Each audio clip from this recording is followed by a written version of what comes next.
Good morning. Great. On the tap. Clear. Mark.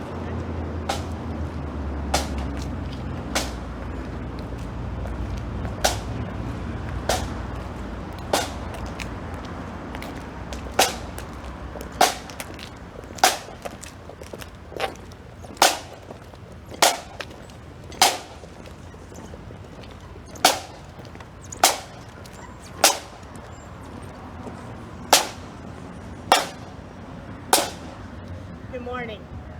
Thank you all for coming this morning. My name is Nora O'Donnell. I'm the commander of American Legion Post 66. I'm very happy to be here today to honor and remember and reflect on those who perished on 9/11.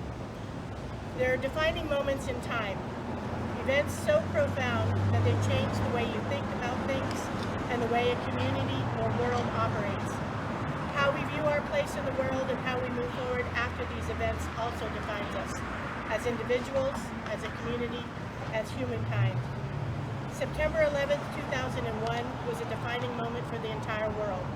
Although it happened on American soil, it affected humans all around the globe and continues to have a ripple effect forever through time. Acts like those perpetrated on September 11th also bring out the worst and the best in humanity. And the best is what I choose to focus on. The way we supported each other, and the stories of sacrifice, bravery, and kindness that emerged after that horrific and painful day. It underscored the importance of being able to count on others, to support each other on a basic human level. We, none of us, travel through this time on Earth completely alone. We have a basic need to connect with others. And September 11th, 2001 showed us those we can rely on to be there selflessly, with kindness and bravery. They are the very definition of reliable. The firefighters and other first responders that went into the towers when others were going out, the 9/11 operators who stayed on the calls calm and supportive, the medical personnel who worked tirelessly as injured flooded triage stations and hospitals, and the neighbors and friends who stepped in to support those who lost loved ones that day. We asked local students from Laguna Middle School 8th grade to share what the word reliable meant to them and their future, and we chose one of those students to join us today to share her thoughts, and we appreciate all the students who submitted their thoughts to us for consideration. Going forward, we must rely on and be reliable to each other, to support one another and reach out in kindness as we strive to underscore our similarities and respect our differences. Let us reflect on that fateful day, honor the lives lost, and remember, so we can create a kinder future for us all. Thank you. I'd like to introduce Fire Chief Keith Agson. Thank you.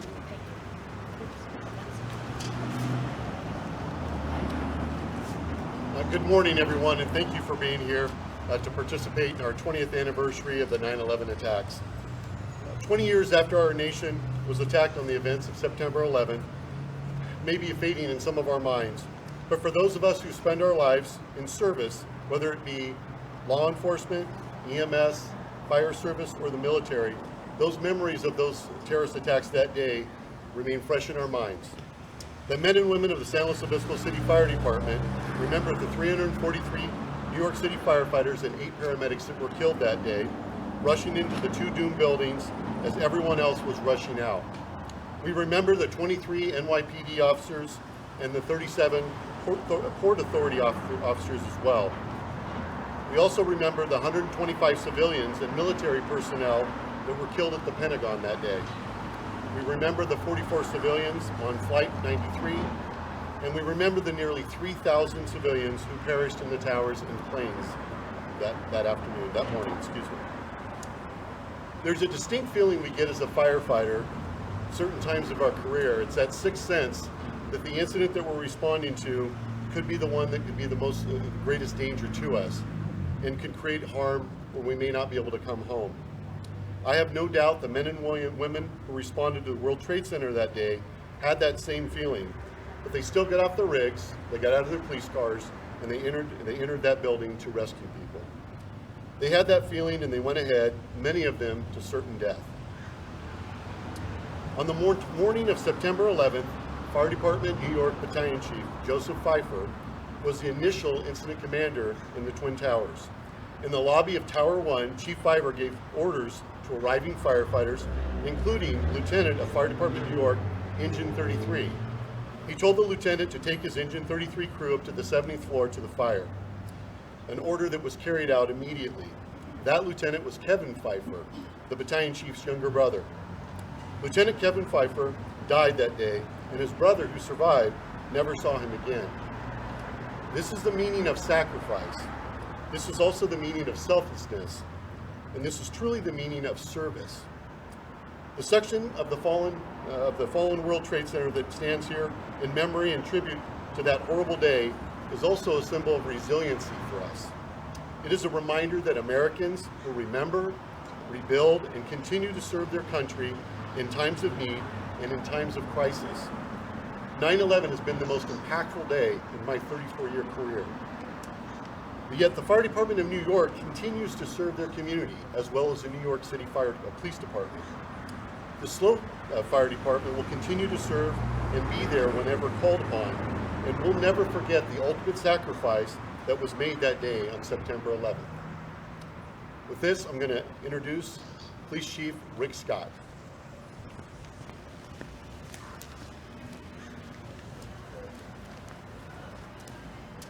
Thank you, Chief Axon, and good morning. I'm Rick Scott, your police chief. Before I began today, I just took a stroll through our memorial here and looked at the piece of steel that was donated to us by New York. And on the plaque it says, on that day the structures were destroyed, which is true, they were destroyed. But just as this piece of steel remains, it's a symbol of our resolve and our commitment to serve our communities. The steel remains, and so do we. Today, we're here in remembrance of September 11th, on this, the 20th anniversary. 403 heroes lost their lives that day protecting the communities they vowed to serve. The citizens and first responders who perished that day will forever be remembered as heroes and as patriots. September 11th showed us that the evil in this world could not change the American way of life. We stood strong and we came together as a country, and our resolve showed the world exactly what it means to be an American, and more importantly, what it means to be an American first responder. There were many that day who willingly sacrificed their own lives to protect others and to preserve freedom and our way of life. Our community knows the pain and sacrifice all too well. Earlier this year, we lost one of our own, Detective Benedetti, serving his community. And for his sacrifice, we are eternally grateful. On this day, we celebrate all first responders who've gone before us, always running into the danger, placing service above self. May these brave men and women never be forgotten, and may they forever be remembered by a grateful country and a thankful community. God bless all of our first responders. Remember them. Remember to thank them, for they are the heroes and they are the blessed peacekeepers. Thank you.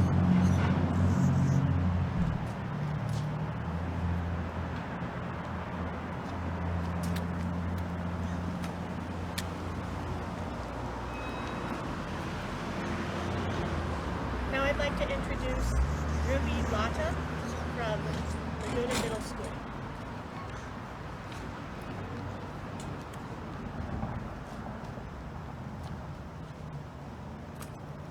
Reliable. Someone you can count on, someone who shows up. 400 reliable first responders lost their lives in the 9/11 terrorist attacks. Even more who risked their lives for others. In times of helplessness and suffering, you need someone to rely on. Whether it's a friend or a family member, or a firefighter or police officer, a stranger willing to help. A support system. In my future, I want to be someone for people to rely on. Even if that may not mean being a first responder, reliability can be shown in different ways. Being willing. Willing to help, willing to show up, willing to be there for someone. When you can't help yourself, sometimes you have to rely on others to help you. putting in your best effort to trust them. Be someone to rely on.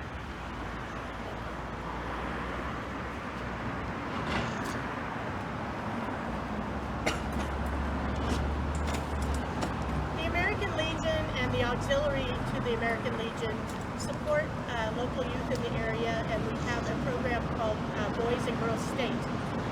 Each year we select students from local high schools to attend Boys and Girls State, and occasionally, rarely in our instance, but happened this year, one of our students went on to Washington, D.C. to represent our area on the national level. So we're very pleased to have both our Boys and Girls State representatives here today. First, I'd like to introduce Weston Jenkins.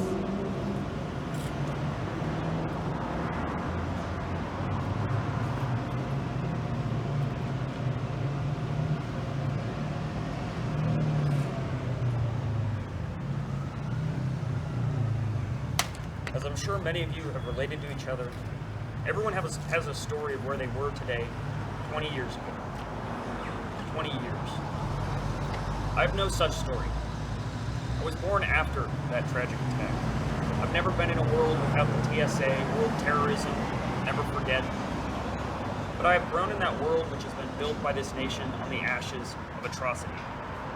A world constructed by heroes and ordinary men and women alike.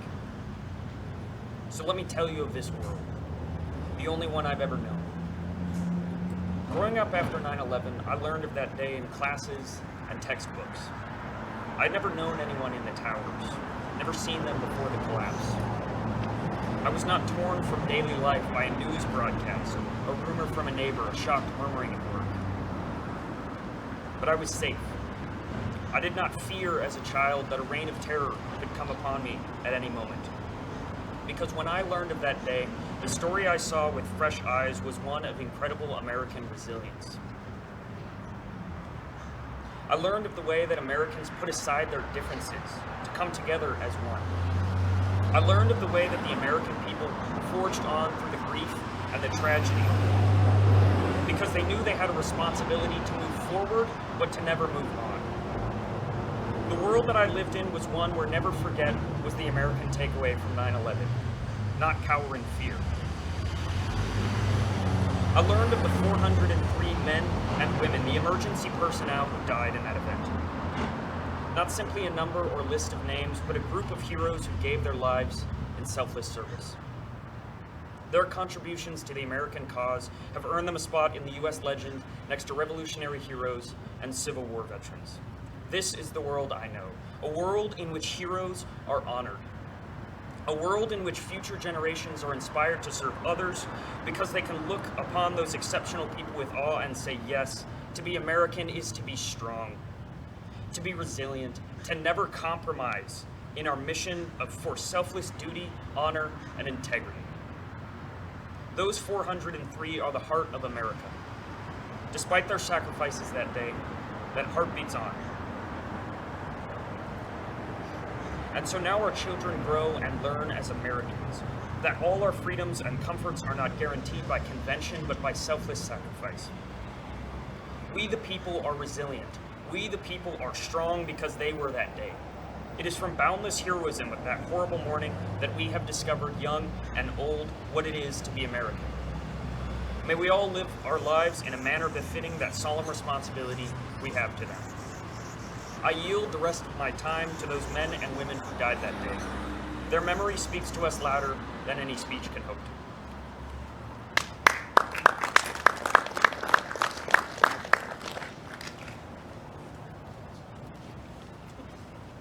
Thank you, Weston. And now I'd like to introduce Phoebe Browning from the Girls State Representative.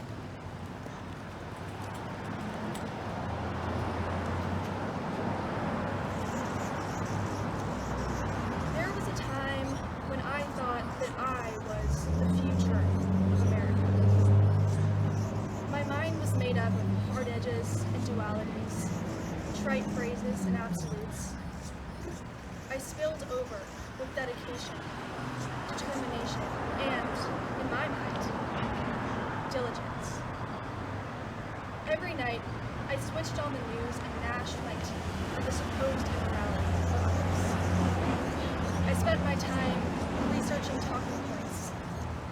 judgmental letters to my conservative grandparents, and attacking the character of my classmates whose views did not align with mine.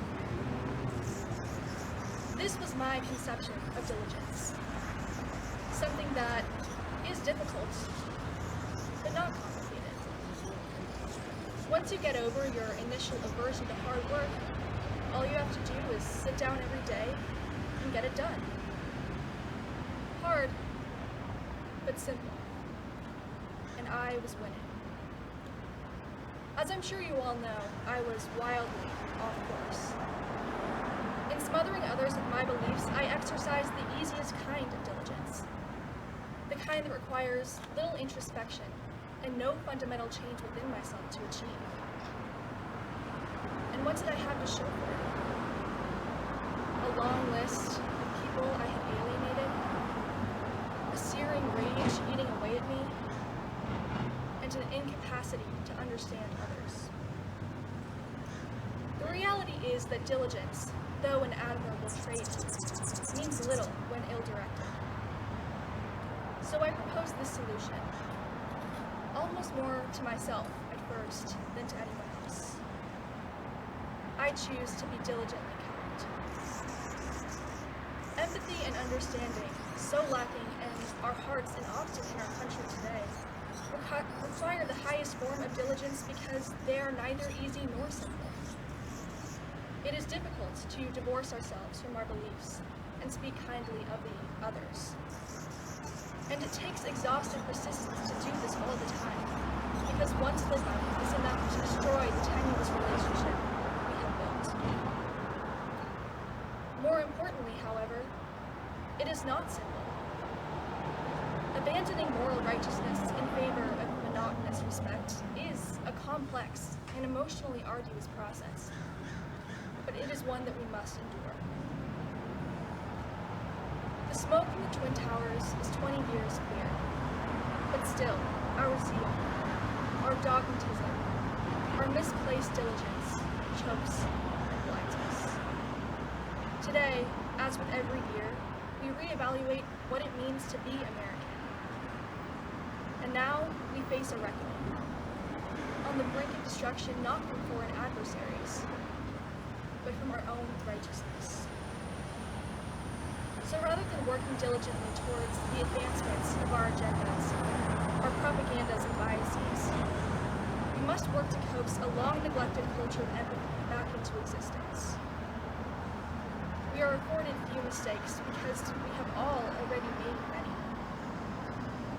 So make the decision now. This is true citizenship. Without ease, without simplicity. Choose to be ravenously respectful, unyieldingly understanding, and diligently kind.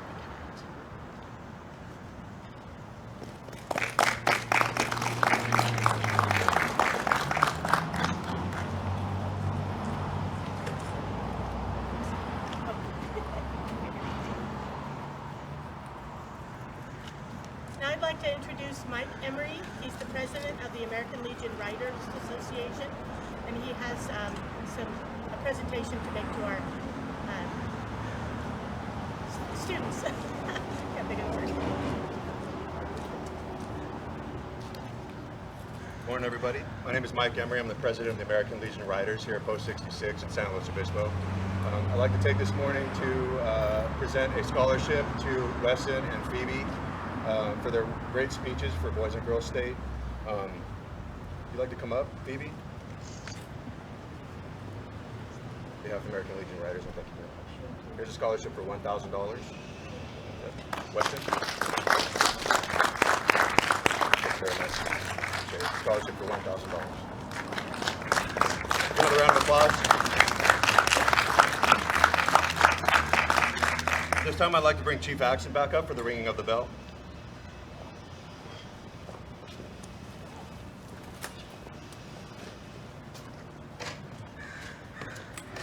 So the men and women of today's law enforcement and fire service are confronted with more dangerous work environment than ever before. We must continually change our strategies, tactics, and training to accomplish our mission. While our methods have evolved, our most vital mission remains the same, and that is to save lives, sometimes at great personal sacrifice. While we embrace new ways to carry out our mission in an ever-changing world, we sometimes hold tightly to old customs that help us remember our proud traditions of our careers. One such tradition is the ringing of the bell. In the past, as firefighters began their tour of duty, it was the bell that signaled the beginning of the day's shift. Throughout the shift, each alarm was sounded by a bell which summoned brave souls to fight fires and to place their lives in jeopardy for the good of their fellow citizens. And when the fire was out, the alarm had come to an end, and it was the bell that signaled the completion of the call. When a firefighter dies in the line of duty, paying the supreme sacrifice, we continue this tradition of the mournful toll of the bell to solemnly announce a comrade's passing. We utilize these traditions as symbols which reflect honor and respect to those that have given so much and have served so well.